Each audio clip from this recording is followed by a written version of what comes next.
भाई ये हम पहुंचे हैं गुरुकुल काड़वा। एक सप्ताह पहले लगभग एक यहाँ से सोशल मीडिया पे एक चिट्ठी भेजी गई थी, या एक हम ये कहें कि भाई एक इत्तला दी गई थी कि भाई आचार्य जी, स्वामी जी, इलाके के आर्य समाजी जो है और बुद्धिजीवी लोग गुरुकुल काड़वा में 18 तारीख को इकट्ठे होंगे। और जिनका उद्देश्य जो रहेगा वो रहेगा भाई जो आजकल पाखंड चल रहा है, या रामपाल जी महाराज जो जनता को गुमराह कर रहे हैं, जो कहना है यहाँ के आर्य समाजियों का और आचार्यों का, उसको शास्त्रार्थ के लिए चुनौती दी जाएगी कि वो आए और शास्त्रार्थ पे चर्चा करे, अध्ययन पे बातें करे। इसी संदर्भ में भाई आज हम पहुँचे गुरुकुल में। यहाँ पे एक जो है आज हमने जो सूचना मिली है वो ये है कि भाई पहले आचार्य जी और जो बुद्धिजीवी लोग हैं अपना प्रेस कॉन्फ्रेंस की जाएगी, और प्रेस कॉन्फ्रेंस में फिर जो है जो बातें हैं, जो मुद्दे इन्होंने चिट्ठी में भेजे थे, इतला दिया था, उस पर चर्चा की जाएगी। तो देखते हैं अभी पूरा घटनाक्रम क्या है, क्या विषय लेकर रखी हुई। देखो, हमने पहले भी इस विषय में वीडियो डाली थी आप सबके माध्यम से। आप सभी मीडिया के भाई आज भी यहाँ उपस्थित हुए हैं, और पिछले कुछ समय पहले भी पूज्य आचार्य जी के मार्गदर्शन में हमने यहाँ पर एक सभा की थी। उस सभा में अपने पूरे हरियाणा से प्रतिष्ठित आर्य विद्वान सन्यासी आए हुए थे। आज भी हमारे बीच में पूज्य आचार्य राजेंद्र जी, गुरुकुल कालवा के संचालक गुरुजी हमारे, पूज्य स्वामी नित्यानंद जी महाराज, यज्ञमुनि जी महाराज, गौशाला धड़ोली के प्रधान, और हमारे बीच में बिनैन खाप के प्रधान श्रीमान फकीर चंद जी, और हमारे भाई वीरेंद्र लाठर जी जो सक्रिय हैं। आज भी यहाँ सभी हमारे गुरुकुल कालवा की पूरी टीम और हमारे दूर दूर से आए हुए सभी आर्यगण यहाँ उपस्थित हुए हैं।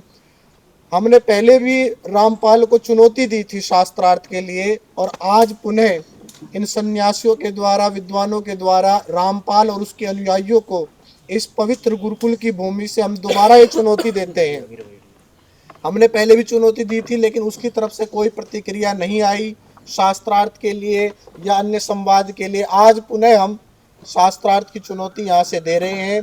जैसा कि कुछ समय पूर्व एक विवाद चलाया गया, एक बात चलाई गई, बोले शिव जी तो हिजड़ा था, और उसके रामपाल के चेलों ने उसको बहुत महिमा मंडित किया और आर्य समाज पर थोपने का प्रयास किया। ये शब्द रामपाल के थे? हाँ जी, उनके अनुयायियों के द्वारा उस चीज को दूसरे तरीके से लोगों के सामने रखने का प्रयास किया गया। केवल शिव ही नहीं, अपितु उसने मर्यादा पुरुषोत्तम श्री राम जी के विषय में भी गलत टिप्पणी की है। उसने श्री कृष्ण जी, योगीराज श्री कृष्ण जी के विषय में भी गलत टिप्पणी की है। और वो उनके अनुयायी क्या करते हैं, क्योंकि उनकी कोई योग्यता, कोई शिक्षा तो है नहीं, वो मार्केट में जाते हैं, बाजार में जाते हैं, और बाजार से वो ग्रंथ उठा लाते हैं, कुछ भी ग्रंथ जिसको सनातन धर्म प्रमाणिक नहीं मानता। हम लोग जिनको प्रमाणिक नहीं मानते वो पुस्तकें उठा करके लाते हैं, और उन पुस्तकों में जो मुगल काल से लेकर के अंग्रेजों के काल तक या कुछ स्वार्थी लोगों के द्वारा जो प्रक्षेप मिलावट की गई, उन्हीं मिलावट के शास्त्रों को वो लोगों के सामने रखते हैं, भोली भाली जनता के सामने रखते हैं, और वो दिखाते हैं कि देखो तुम्हारे शास्त्रों में क्या लिखा है। तुम्हारा श्री कृष्ण तो देखो गोपियों के साथ छेड़खानी करता था, रास रचाता था। तुम्हारे कृष्ण श्री राम को देखो, माता सीता को देखो, और उन किताबों को लेकर के वो लोगों को दिखाते। लोग भोले भाले हैं, समझते नहीं, और वो इन चीज़ों में फंस करके उसकी ओर जुड़ जाते हैं। तो हम आज आप सबके माध्यम से ये बताना चाहते हैं कि आर्य समाज ने जो ये आज शुद्ध शास्त्रों का प्रमाण देने की बात करते हैं, इन शुद्ध शास्त्रों को आर्य समाज ने आज से कई वर्ष पहले ही इन शास्त्रों को समाज में उपलब्ध कराने का प्रयास किया है। आर्य प्रकाशन, जिसके वेद और शास्त्रों को रामपाल के अनुयायी भी उठाकर प्रमाण देते हैं, उसी आर्य प्रकाशन से रामायण भी छपती है, उसी आर्य प्रकाशन से गीता भी छपती है, महाभारत भी छपती है। तो वो शुद्ध शास्त्र हैं, और आपके माध्यम से हम बताना चाहते हैं कि लोग उन शुद्ध शास्त्रों को पढ़े, सीखें, और कोई समस्या हो तो हमारे बीच में विद्वान बैठे हुए हैं, इनसे वो सहयोग लें, और शास्त्रों को समझने का प्रयास करें। लेकिन एक व्यक्ति जो संस्कृत तो दूर की बात, हिंदी की लाइन भी नहीं पढ़ सकता, देखो देश का कैसा दुर्भाग्य है कि वो लोगों को शास्त्र समझा रहा है। अभी कुछ समय पहले एक वीडियो उनकी देखी, वो कहते हैं कि जननी जने तो भक्त जन, या दाता या सूर, ना तो जननी बांझ रहे काहे गवावत नूर। बोले उसको सकार और सकार का नहीं पता, जिसको वो सूर जिसको कहना चाहिए था, सूर मतलब सूरवीर, उसको सूर कह रहा, सूर मतलब सुअर। तो बोले जननी जने तो सुअर जने, भाई सुअर जने, अब वो कैसे सुअर होते विद्या जैसे वो लोग देख ही रहे हैं, ये सारे किस प्रकार के अज्ञान को समाज में फैला रहे हैं। इसलिए जो विद्वान होता है, जो शास्त्रों को पढ़ता है, जैसे हमारे गुरुजी भी बैठे हुए हैं, वही तो सत्य शास्त्रों को लोगों तक बता सकते हैं। और ये बात करते हैं, स्वामी दयानंद पर आक्षेप लगाते हैं, ये हमारे ऋषियों पर आक्षेप लगाते हैं कि देखो उन्होंने शास्त्रों में क्या मिलावट की, उन्होंने क्या किया क्या नहीं किया। अरे भाई, पहले ऋषियों के पंक्ति में बैठने की योग्यता तो तुम बनाओ, तुम्हारी योग्यता क्या है, तुम्हारी क्या योग्यता है कि तुम शास्त्रों पर आक्षेप कर सकते हो। इसलिए इन पाखंडियों से, इन मूर्खों से आप सचेत रहें, ये कुछ भी नहीं जानते। और यदि जानते हो तो हम आर्य समाज के लोग बार बार, आज से नहीं काफी लंबे समय से इसको शास्त्रार्थ की चुनौती देता है, लेकिन ये भागता रहा क्योंकि इसकी हिम्मत ही नहीं लोगों के सामने बैठने की। कई बार कह देता है वीडियो में भी कि आ जाओ आर्य समाज के लोग, आ जाओ शंकराचार्य, आ जाओ सनातन धर्म के मानने वाले लोगों, तुम्हारी धोती सी धो दूंगा। अरे तेरा धोती धोने का काम है तो धोती धोएगा, शास्त्र पढ़ने का काम थोड़ी ही है। अगर तूने धोती धोनी तो दो धोती, लेकिन शास्त्र पढ़ने की जब बात आती है और शास्त्रों के मर्म सिखाने की बात आती है, तो उसके लिए उपयुक्त स्थान केवल गुरुकुल है। और गुरुकुल में हमारे आचार्य जी और भी अन्य गुरुकुल हैं, विद्वान हैं, उन विद्वानों से संपर्क करें। इस मूर्ख व्यक्ति या इनके अनुयायी जो रात दिन हमारे देवताओं के विषय में, रामकृष्ण के विषय में और स्वामी दयानंद की छवि को धूमिल करने के लिए कुछ पुस्तकों के प्रमाण ये देते हैं कि देखो स्वामी दयानंद ने ये कहा ये कहा। अरे हम तो तैयार बैठे हुए, आओ तर्क की कसौटी पर बैठ करके तुम शास्त्रार्थ करो। ये बात नियोग की करते हैं, कई बार जो है 24-48 वर्ष के विवाह की करते हैं, दाई के लिए दूध की व्यवस्था करे, इसका विधान क्या, उस पर ये चर्चा करते। तो आओ बैठो ना हमारे सामने, हम तुम्हें बार बार शास्त्रार्थ का आमंत्रण दे रहे हैं। तो आज इसी विषय में हम सब यहाँ इकट्ठे हुए हैं और जल्द ही धर्मेंद्र हुड्डा जो भाई है, वो कार्यक्रम का उन्होंने हमारे पास भी निमंत्रण भेजा है। हम सब आर्य समाज के लोग आप सबके माध्यम से ये बता देना चाहते हैं कि हम पूरी संख्या बल के साथ, विद्वानों के साथ और सही शास्त्रों के साथ और सही अच्छे जो हमारे ग्रंथ हैं उन सब के साथ वहाँ पहुँचेंगे। लोगों को भी वो शास्त्र उपलब्ध हों, वो पुस्तकें उपलब्ध हों, ऐसी व्यवस्था भी हम करेंगे जो शुद्ध शास्त्र हैं वो लोगों को उपलब्ध हों, मिले। और जल्दी हम वहाँ पहुँच करके दूध का दूध, पानी का पानी, जो भी व्यवस्था होगी उसके लिए हम प्रयास करेंगे। आचार्य जी, आपने जिक्र किया धर्मेंद्र हुड्डा का, और अभी सोशल मीडिया पर वायरल हो रहा है कि धर्मेंद्र हुड्डा जो है जी वो अपराधी किस्म का व्यक्ति है। जी देखो सुनो मेरी बात, वो अपराधी है या क्या है हम नहीं जानते। हमने सदैव जो विचार उसने समाज में रखे हैं, उसने विचार में क्या रखा, उसने नशा मुक्ति के लिए प्रयास किया, उसने लिविंग रिलेशनशिप के लिए प्रयास किया, उसने अश्लीलता और फुड़ नाच गाने के विषय में और पाखंडवाद के खिलाफ उसने आवाज उठाई है। तो हम उसके विचारों के समर्थक हैं और हम किसी व्यक्ति विशेष के समर्थक ना थे, ना है, ना होंगे। हम केवल और केवल विचारों के समर्थक हैं। क्या समाज में अगर कोई झूठा पाखंड फैलाएगा तो आर्य समाज उसका विरोध करने के लिए आगे आएगा? बिल्कुल आएगा, पहले भी आया है, अब भी आ रहा है और आगे भी आएगा।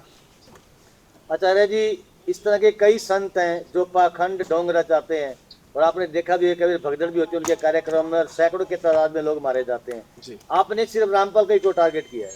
भाई इस समय सब पाखंडियों का जो दादा है हरियाणा में जो बना बैठा हुआ है वो रामपाल है, समझ गए। रामपाल ने जो माहौल फैला रखा है समाज में वो पाखंडियों का शिखामणि है। इसलिए अगर उस व्यक्ति को दंड मिलेगा तो उससे ये पाखंडी भी सीखेंगे जो और पाखंड फैला रहे हैं कि अब तुम्हारी, जब ऐसे व्यक्ति को समाज जो है नकार देता है तो तुमको भी नकारेगा। आचार्य जी, पिछले दिन देखा था दिग्विजय सिंह चौटाला जो जजपा पार्टी के हैं जी, वो भी उनसे आशीर्वाद लेने पहुंचे थे। हाँ जी, विशेष रूप से जी। क्या कहना चाहोगे? देखो वो पहुंचे हैं, उनका राजनीतिक जो भी अपना लेन देन होगा उसके विषय में हम कोई ज़्यादा जानकारी हमें नहीं है। हमारे जो मुद्दे हैं, हम पाखंड विवाद और जो ये इसके द्वारा फैलाया जा रहा है उसके विषय में हम जानते हैं। वो क्या कर रहे हैं, किस रूप में कर रहे हैं, अपना निजी स्वार्थ है, निजी स्वार्थ के लिए वो जा रहे हैं, किस रूप में जा रहे हैं इस विषय में हम कुछ नहीं कहना चाहते। बातचीत नहीं हो रही यहाँ पे। तमाम बीजेपी के नेता, तमाम कांग्रेस के नेता, सब पार्टियों के नेता नतमस्तक रामपाल जी के दरबार में आप देखते हैं। देखो, ये बहुत दुर्भाग्य की बात है कि जो सरकार कहती थी हम जो राम को लाया है हम उसको लाएंगे, जो राम को लाने की बात करते थे, जो राम और कृष्ण के नाम पर आज सत्ता में काबिज है, वो लोग आज राम को और कृष्ण को गाली दी जा रही है, वो सुनकर मौन बैठे। तो ये दुर्भाग्य है। कोई भी पार्टी हो, चाहे बीजेपी हो, चाहे कांग्रेस हो, चाहे अन्य कोई भी पार्टी हो, क्या तुम्हारे लिए सनातन धर्म से बड़ी तुम्हारी सत्ता हो गई है? क्या सनातन मूल्यों से बड़े तुम राज कर पाओगे? कब तक राज करोगे इस संसार में? एक दिन तो मृत्यु होगी, बड़े बड़े मर गए, तुम नहीं मरोगे। लेकिन सत्य का साथ दो। इस पाखंड, इस देशद्रोही और इस पाखंड रूप के आतंकवाद को जो समाज में स्थापित करने का प्रयास कर रहा है, इसके खिलाफ खड़े हो जाओ। हम सरकार को, हमने पहले भी ये विचार रखा था सरकार के सामने कि आप राम कृष्ण के नाम पर सत्ता में काबिज हो और राम के नाम पर आए हो, ये रात दिन राम को कृष्ण को गाली दे रहा है, इस पर कठोर आप एक्शन लो, अन्यथा आगे आपकी सरकार दोबारा नहीं आएगी। शासक के लिए जगह कौन सी आपने तय की है? ये अभी जल्दी स्थान भी निश्चित कर लिया जाएगा, लेकिन ये जो व्यवस्था तैयार की गई है, ये हिसार में जल्दी कार्यक्रम इसका होगा। स्थान आदि आने वाली 25 तारीख का जो कार्यक्रम रखा आपने, उसका विस्तार से हमारे दर्शकों को बता दीजिए। उसके अंदर सनातन धर्म को मानने वाले सभी मत पंथ संप्रदाय वहाँ इकट्ठे होंगे। जो राम को कृष्ण को मानता है, जो राम और कृष्ण को मानते हैं, वो सनातन धर्म के सबसे निकट हैं। हांसी में हांसी में तो जो सनातन धर्म को मानने वाले, राम और कृष्ण को मानने वाले लोग हैं, वो सनातन धर्म के अत्यधिक निकट हैं। वो जल्दी धर्म को स्वीकार करते, जानते। लेकिन जो इन गुरुओं के चक्कर में फंसे हुए हैं, इस गुरुडम में फंसे हुए हैं, उनको लाना बड़ा मुश्किल होता है। उसके लिए हम प्रयास करेंगे, आगे भी प्रयास कर रहे हैं और आगे भी करते रहेंगे। पूज्य आचार्य जी बताएंगे। आपने 12 तारीख को भी रामपाल को खुली चुनौती दी प्रेस वार्ता के लिए जी, खुली बहस के लिए, और आज 18 को भी दी थी जी। दोनों समय पर वो नहीं पहुंचे। हाँ जी। तो क्या इस प्रेस कॉन्फ्रेंस के माध्यम से उनसे कुछ कहना चाहेंगे? उनसे हम ये कहना चाहेंगे कि जल्दी 25 तारीख में जो हमारा पूरा सनातन धर्म को मानने वाले लोग जहाँ इकट्ठे होंगे, वो वहाँ अपने शास्त्रों को, जो भी किताबें उन्होंने लिखी हुई हैं या बनाई हुई हैं, जिसको सूक्ष्म वेद और फलाना वेद, ढिमका वेद बोलते हैं, वो सारी पुस्तकें जो ले रहे हैं, जिसको ज्ञान गंगा अज्ञान गंगा क्या है, वो उसको लेकर के वहाँ पहुँचे। आर्य समाज के विद्वान अपने शास्त्रों को लेकर वहाँ तैयार मिलेंगे उनकी बकिया उधेड़ने के लिए। इसलिए उनको फिर खुली चुनौती, अगर यहाँ आने से डरते हो तो वहाँ पहुँचो, और वहाँ पहुँच करके आपको खुली चुनौती आर्य समाज देगा। अगर 25 तारीख को भी संत रामपाल वहाँ नहीं पहुँचते, जैसा कि आपने उन्हें चुनौती दी है, अगर 25 तारीख को भी वो नहीं आते जी, आपके समक्ष, आपसे खुली बहस के लिए जैसे आप चुनौती दे रहे हैं उन्हें, अगर वो नहीं पहुंचते तो अगला कदम क्या रहने वाला? अगला कदम तो जनता करेगी, हम क्या करेंगे? अगला कदम तो जनता उठाएगी। जब निमंत्रण पर भी और चुनौती पर भी वो व्यक्ति नहीं पहुंचता है, तो इसका साक्षात यही मतलब होगा कि वो हार चुका है, वो आगे आने से डरता है। किसान भी उनके समर्थन में आए? कोई किसान उनके समर्थन में नहीं है। किसान अपनी भूमि के समर्थन में है। वो हल चलाएगा, मेहनत करेगा तो कुछ उपजेगा तो खाएगा। समझ गए? किसान राजा है, राजाओं का राजा। स्वामी दयानंद जी ने कहा है किसान राजाओं का राजा है, और किसान का देवता कह लो चाहे भगवान कह लो, वो ये धरती माता है। अच्छा, ये कई जगह देखा गया किसान जो है जी, उनका काफी समर्थन करते दिखाई दे रहे हैं बड़ी संख्या में। और किसान नहीं, ऐसी कोई बात नहीं है। वीडियोज आ रही है हमारे सोशल मीडिया बीच में हमारी बिनेन खाप के प्रधान ही बैठे हुए हैं। ये सब किसान वर्ग से जुड़े हुए हैं। ये पीछे जितने भी लोग आप देख रहे हो ना, ये सब किसान हैं। ये जितने भी लोग आप देख रहे हो, ये सब किसान समाज से ही हैं। अब आप विचार करो। चलिए, हमारे बीच में बिनेन खाप के प्रधान जी बैठे हुए हैं। बिनेन खाप के प्रधान जी, क्या नाम है इनका? श्रीमान फकीर चंद नैन जी। नैन साहब, जो किसान संत रामपाल से जुड़े हुए हैं, उन सोशल मीडिया पर आके उनकी तारीफें के पुल बांधते हैं। आप भी किसान हैं, क्या कहना चाहेंगे उनसे? देखो जी, सबसे पहले जो मीडिया वाले साथी हैं, सबको मेरी तरफ से सबको नमस्कार। और जो अपने जो आपके चैनल हैं, इनको सुन रहे हैं, वो भी किसानों को भी, जो भी देहात में रहते हैं, सबको मेरी तरफ से राम राम। देखो जी, जो खापों वाली बात आप करते हो ना, आप बताएं कौन सी खाप का प्रधान गया है? मैं आपसे ही पूछता हूँ। मैंने खाप का तो नाम ही नहीं लिया, हमने किसानों की बात की। किसानों का आप बताओ, अगर जानबूझकर, काफी वीडियोज आ रही है जी, किसान उनका समर्थन करते दिखाई देते हैं। देखो जी मैं ये नहीं कहता गए होंगे, लेकिन इसके बाद एक और बात है चल रही है। जैसे कोई किसान, मेरा ही मान लो खाप का प्रधान हूँ, कोई मेरा साथी मिलने वाला या कोई और, भाई चल वहाँ चलते हैं, और वहाँ चले गए तो राजी हो गए, उस पर कैमरा फेंकेंगे, भाई इसका नाम नहीं हुआ जब ये किसान नेता है, ये वो नेता है। ठीक करे। ऐसी बातें नहीं है, ये ज्यादा बवंडर फैला जा रहा है। तो जो आर्य समाज है, आर्य समाज तो अपना एक आंदोलन है बहुत बड़ा, जनता, देश को, समाज को, पूरे समाज को सुधारने का। ये तो दुकानें हैं, जो ये दुकानें खुल रही हैं, इनसे इनको आर्थिक मदद मिलती है, जनता गुमराह हो जाती है। जनता गुमराह होने के बाद वे भावना में बह जाते हैं, अनाप शनाप पैसा दे देते हैं, वो भाई बांट लो, कड़ियाँ कुछ दे दो, कड़ियाँ को उसाड़ी कमेटी चली जावे हैं, बोलो कितना चाहिए, क्यों उन पर पैसा आ रहा है, लोग वो बेवकूफ़ बना रखे हैं, उसमें अंधे हो रहे हैं, अंध भगत है ना जो, बस हो ही जाते हैं, वही बवंडर ज़्यादा फैला देते हैं। प्रधान जी, आपने कहा वहाँ कोई खाप नहीं गई, हाँ वहाँ 1000 पगड़ी धरी है, हाँ और उनके नाम भी धरे हैं, भाई ये फलानी की, जैसे हुड्डा है, मलिक है, सोहरान है, सबके। जी, जी, जी। तो वो झूठी धरी हैं क्या? वो खाप पे क्यों है जी? मानते हैं जी। अब मान लो नैन खाप है मेरे बौनगाम है, अगर हमारा प्रधान है रघुवीर नैन बौनगाम होगा, मैं हूँ टपा का प्रधान बारागाम होगा, हाँ जी, हाँ जी। अगर जे कोई अगर पदाधिकारी है, अगर वो तो पगड़ी देगा, ये बताओ, अगर मैं जाएगा किसी नैन को, और नैन बोनगामा में बहुत है, जाकर पगड़ी दे देगा, भाई मैं ये नैन खाप की पगड़ी है, जी जी।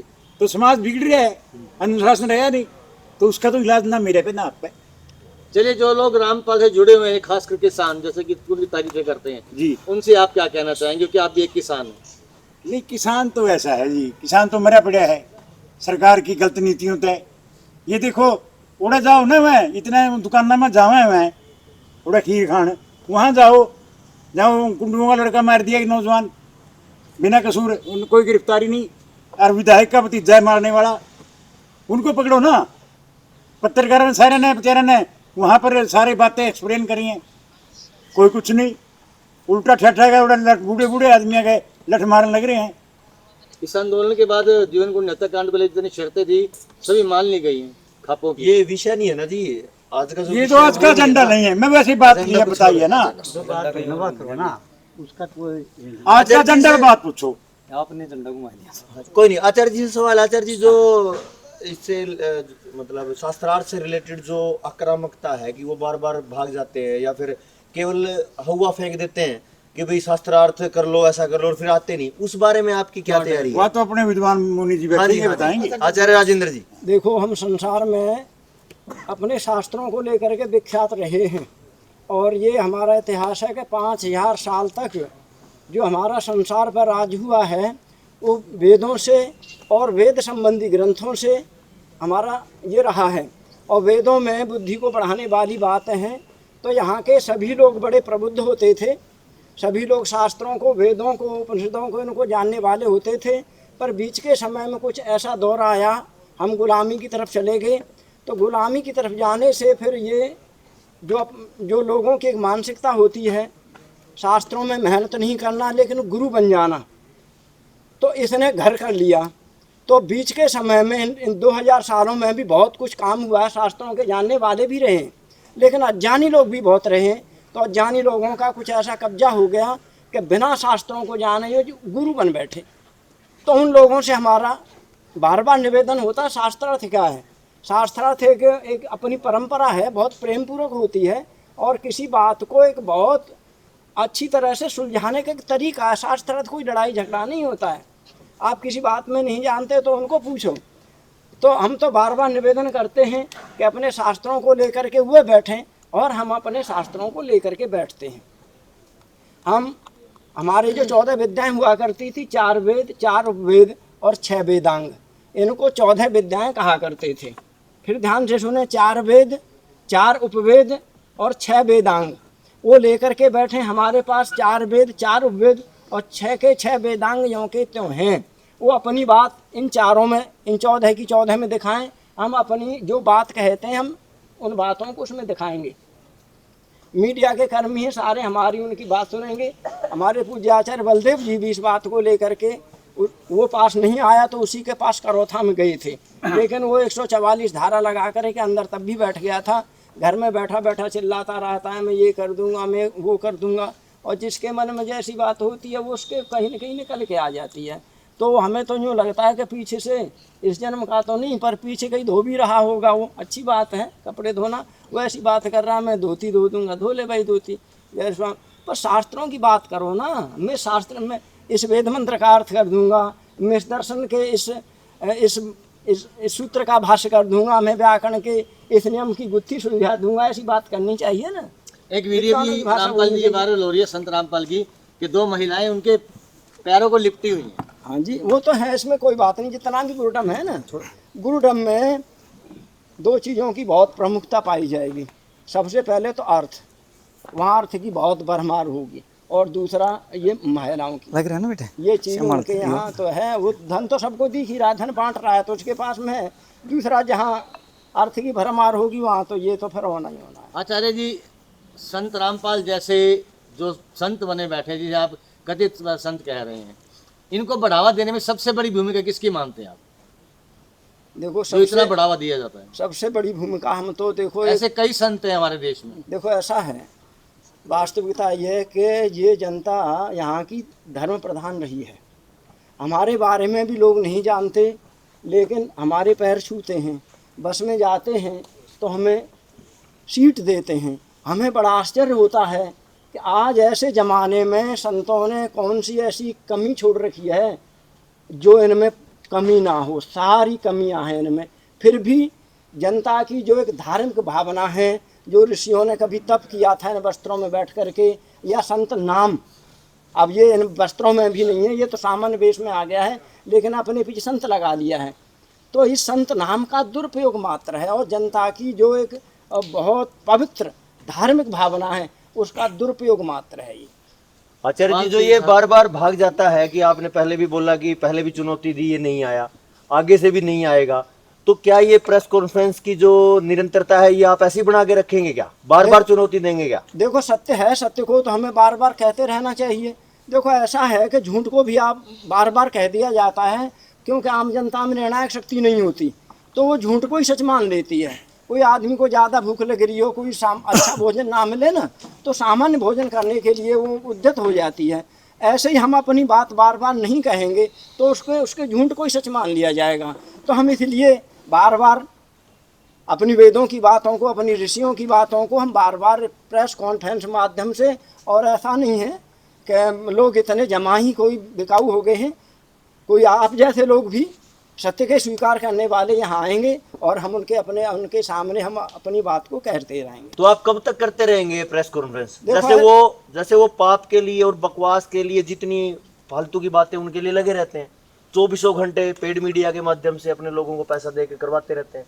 आपका क्या विचार है कि आप इस निरंतरता को कितना रखेंगे, कि अब आप पाखंड को उखाड़ फेंको? देखो ऐसा है कि हम तो इस काम को रोजाना करते हैं, हम प्रातः काल और सायं काल करते हैं। हम अभी मीडिया में आए हुए नहीं थे, अब हमें भी थोड़ा सा, हमारा समय वैसे शास्त्रों का पढ़ने और पढ़ाने का हमारा समय उसमें जाना चाहिए, पर जब ज़्यादा अनुरोध हुआ कि आप अपनी इतनी अच्छी विद्या को लेकर के बैठे हुए हो, 4 वेदों को लिए, 6 दर्शनों को लिए बैठे हो, 6 वेदांगों को लेकर बैठे हुए हो, आपने भी इस मैदान में आना चाहिए। तो हमको मजबूर होकर के इसमें आना पड़ा है और हम इसको निरंतर चलाएंगे। वीरेंद्र जी, एक सवाल आपसे जी।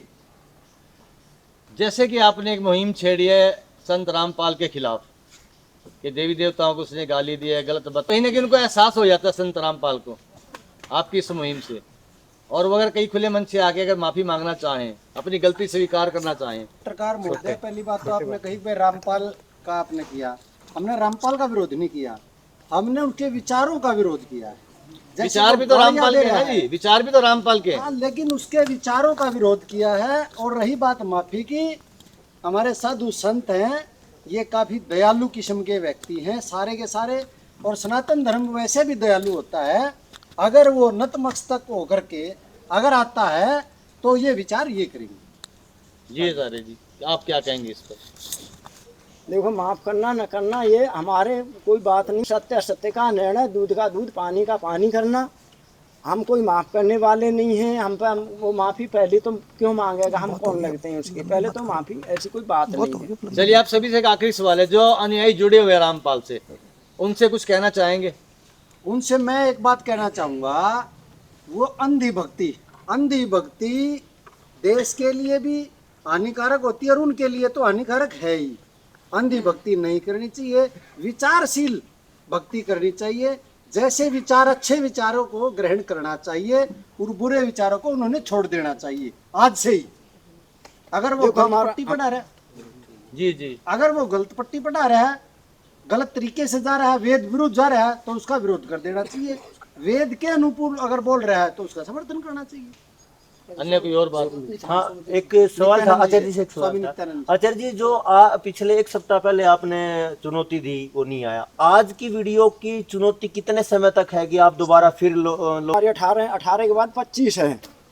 25 तारीख को हम वहाँ अपने शास्त्रों को लेकर के लोगों को भी दिखाएंगे। अभी जनता में कई बार भ्रम हो जाता है कि वेदों को शंखासुर ले गया, वेदों के पढ़ने पढ़ाने वाले नहीं होंगे। ऐसी हमारे पास सारी चीज़ें हैं, आप यत्न करें, आपको सारी चीज़ मिलेंगी। चारों वेद मिलेंगे। चारों वेदों को समझने के लिए जो मुख्य ग्रंथ व्याकरण है, उस व्याकरण को भी आपको देखने के लिए मिलेगा।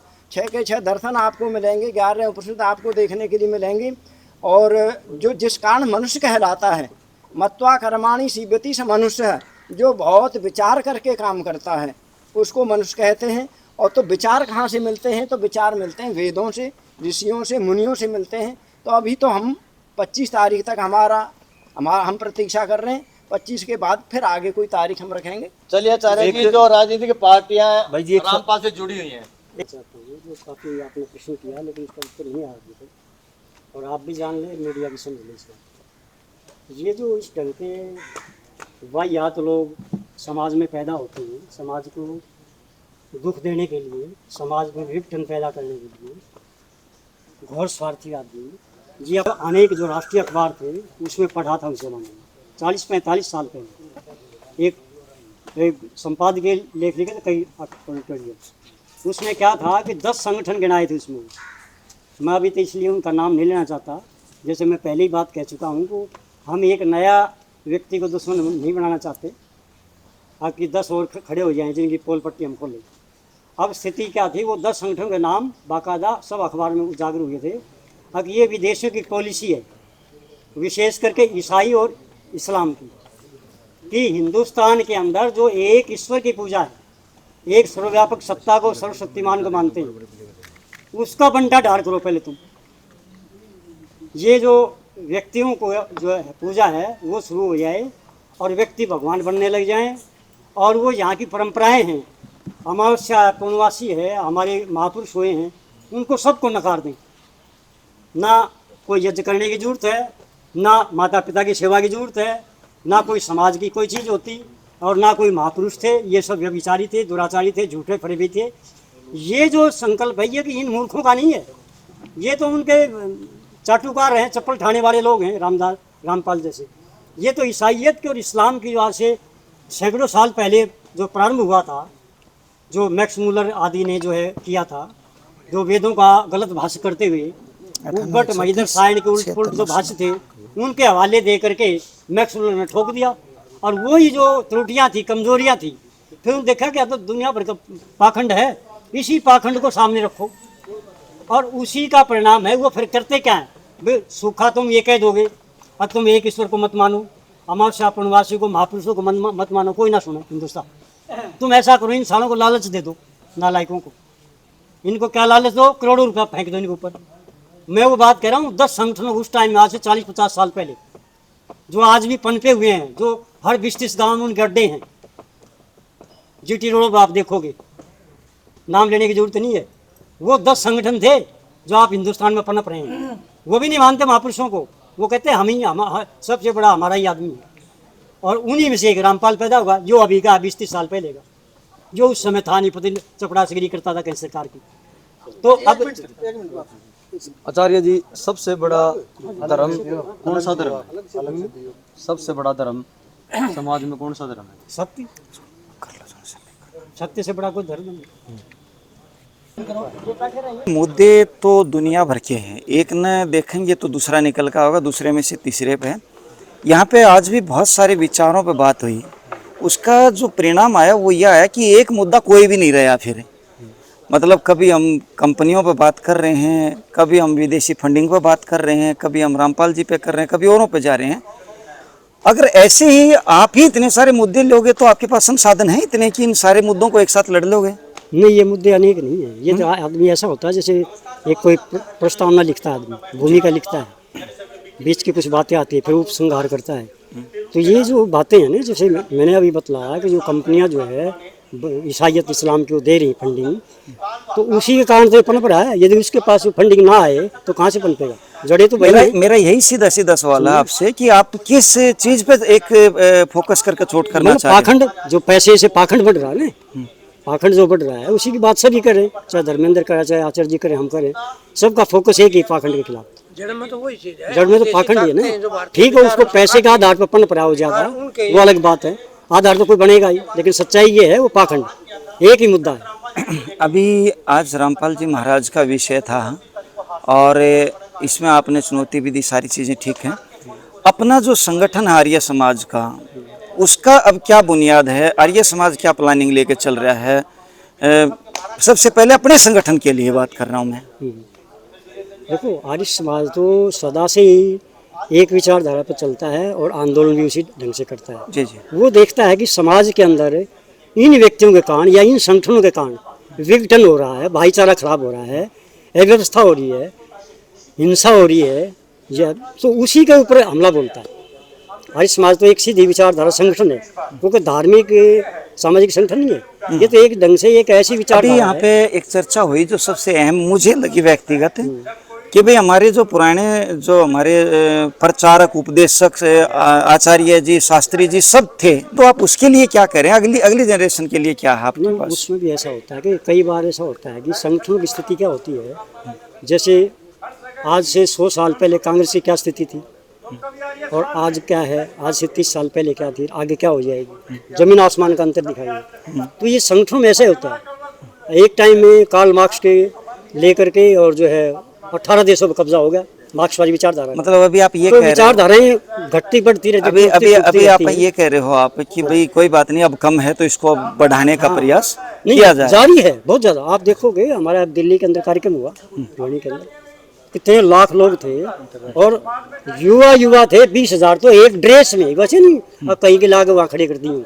जिनकी एक ढंग से एक ताल में रिहर्सल थी बाकायदा, तो वो ट्रेनिंग होती रहती है। मैं यहाँ पे देख रहा हूँ, मैंने ये सुना है, फैक्ट तो आप ही बताओगे, कि रामदेव जी भी यहाँ से पढ़ के गए हैं इस गुरुकुल से, और बड़ी अच्छी यहाँ पे व्यवस्था है प्रकृति की, नेचर की।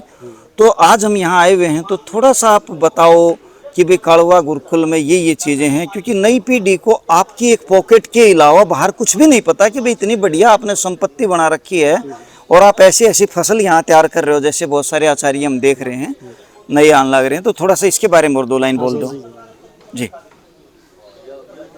देखो, आपकी बात बहुत अच्छी है, क्योंकि हम मीडिया से थोड़ा बचना चाहते हैं, पर परमात्मा की दया से हमें ऐसे विद्यार्थी कहीं न कहीं से वो हमें मिले हुए हैं जो वेदों को पढ़ने के लिए, शास्त्रों को पढ़ने के लिए, कुछ योगाभ्यास, कुछ गाय की सेवा, इसके करने वाले हमें मिलते रहते हैं। और आप लोगों के माध्यम से, और यदि ज़्यादा आएंगे तो उनकी भी व्यवस्था की जाएगी।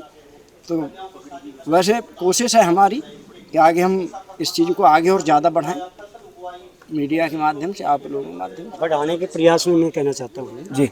देखिए, पहले जब आचार्य बलदेव जी ने यहाँ स्टार्ट किया गुरुकुल जैसे, और सब जगह ऐसे ही होता है, तो उस समय अन्न का भाव, स्थान का भाव, और जो है बच्चों का भी भाव था, बच्चे भी कुछ 2-4। तो आज जो है परमात्मा की कृपा से 10-15 एकड़ ज़मीन भी है, पैसा भी, पहले पैसा लेना पड़ता था विद्यार्थियों से, मजबूरी थी, क्योंकि कहाँ से खिलाएं फिर। आज आचार्य जी की ये मेहनत तपस्या को किसी विद्यार्थी से 1 पैसा नहीं लेता, और खाने की दृष्टि से शायद किसी घर में इतना भोजन, घी दूध नहीं मिलता होगा, यहाँ मिलता है। मेरा वो जो सवाल था मैं उससे अपडेट नहीं हूँ, क्या रामदेव जी भी यहाँ से निकले हैं, आए हैं, उनका रहा है यहाँ ध्यान का?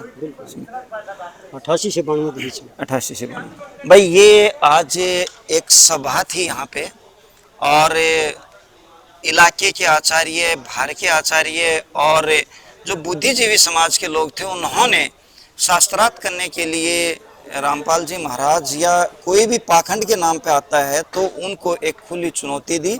साथ में इन्होंने अपना पक्ष रखा और भाई एक सवाल के जवाब में यहाँ पे आचार्य जी ने बताया कि भाई आर्य समाज जो है, अगर किसी को समाज में ये महसूस होता है कि भाई कहीं ना कहीं ये संस्था पीछे जा रही है, तो ऐसा नहीं है, नई फसल के लिए भी ये प्रयासरत है।